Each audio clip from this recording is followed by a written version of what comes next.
Look, I know some of you are very excited. I know you've been waiting all summer. Finally, federal parliament is back tomorrow. Let's cross to Canberra and catch up with Labor Senator Tony Sheldon. Thanks for joining us, Tony. I bet you can't wait to get back into it. I'm looking forward to it, Chris. It's another big week, of course, in Parliament here. All right, I want to talk to you about some of the stuff on the agenda. First up, from your point of view, especially when it comes to industrial relations. But first up, I want to show you something that Scott Morrison said at the National Press Club today. It feeds into the climate debate. We've had this big argument about your party, Labor, says it's signed up to net zero emissions by 2050. Scott Morrison has resisted signing up to that, even though under the Paris Agreement, we have to be net zero sometime after 2050 anyway. Have a look at what Scott Morrison said today and tell me how this isn't almost exactly what Labor is promising. I should stress is underpinned by something incredibly important, and that is delivering affordable and reliable energy in a way that positions Australia to be successful in the lower and ultimately net zero emissions global economy of the future. Our goal is to reach net zero emissions as soon as possible and preferably by 2050. How about that? What a silly time for the cameraman to take cutaways. But there you go. His goal is to get to net zero as soon as possible and preferably by 2050. That's essentially, why would Labor have an argument with that? That's good enough, isn't it?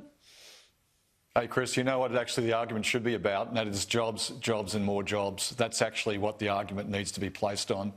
You know, clearly, coal has a place, and particularly with our exports, gas has a place.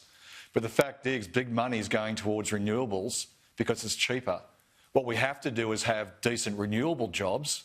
And I can guarantee this, I've got more confidence, I've got a great deal of confidence in Labor bringing good paying renewable jobs than this government. You only got to look at what they're doing now with workers' rights and pay cuts. But this is Scott Morrison is saying he's very keen to get to net zero, but I mean, obviously the point is he's not going to do that. If it hurts the economy, he won't do it by 2050. He'll take a little longer. Isn't that the way to go? Put jobs in the here and now and every decade from here to 2050 first and still make sure you get there.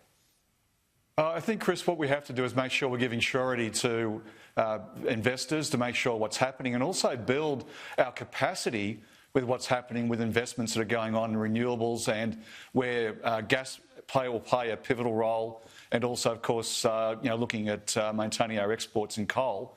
And what we have to be doing is actually giving a very clear indication to the markets, to business, to communities, to make sure that we're setting jobs into those regional towns and right across the country with renewables, not just lining the pockets of some very rich individuals.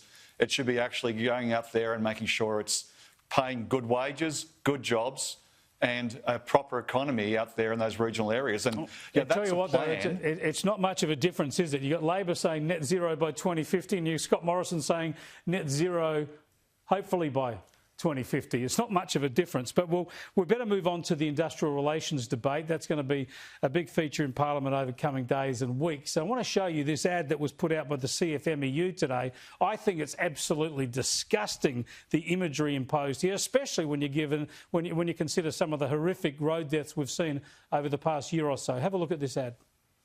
Australian workers have been doing it tough lately. But now Scott Morrison is using this crisis as an excuse to roll a whole bunch of new workplace laws together into one big omnibus bill. It will leave Australian workers with lower wages, less power and worse conditions than ever.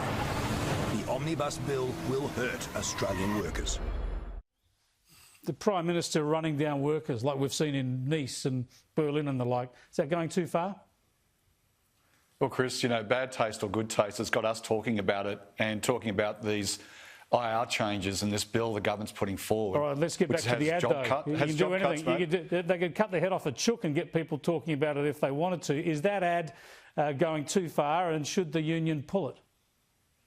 Look, I think that ad describes what that union and their advertising agency thinks gets the message across. And the message is quite clearly that Is it going too far? Is it going too far? Does it demean political debate? Should the union withdraw that ad?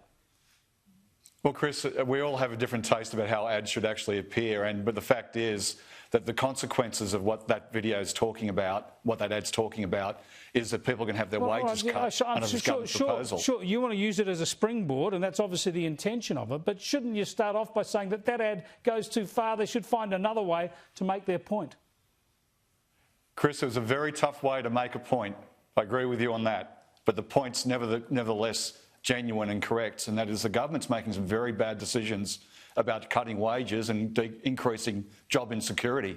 Like, I'm heading an inquiry into job insecurity for the Senate, and we're going to be looking at all these sorts of challenges that we've got, and the government has to be putting policies forward that make sure that people can spend money, they can have the confidence to spend money with secure jobs, and not put a bill up. What do we expect now from the Liberal Party advertising campaigns? Will we see, I don't know, Anthony Albanese before a firing squad? I mean, what's too much?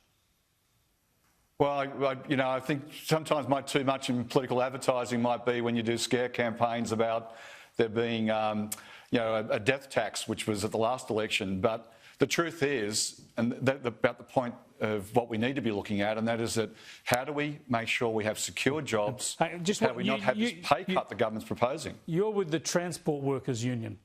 What do you like? How do you feel about, would the Transport Workers Union run an ad like that? What would that say about your members?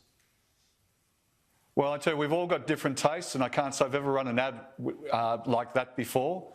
But when I was in my previous role, and I'm certainly not going to be running that ad myself as well. But I think it's a really important issue about what's behind the ad and the point it's making. Thanks for joining us, Senator. Stay off the roads. Thank you very much, Chris. Senator Tony Sheldon there. Just a shocking ad. You can't defend it. It just goes too far. People want to make a strong point. Find another way to make it.